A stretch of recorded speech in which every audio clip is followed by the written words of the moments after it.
जय छठी मैया।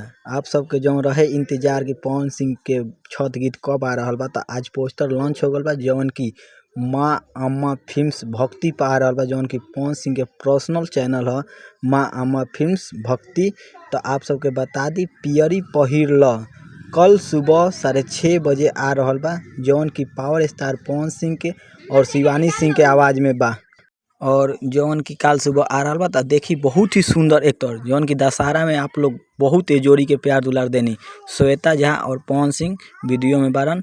और आप सबको बता दी कि ई गीत विनय बिहारी बहुत दिन के बाद पावर स्टार पवन सिंह के ई गीत देले बानी।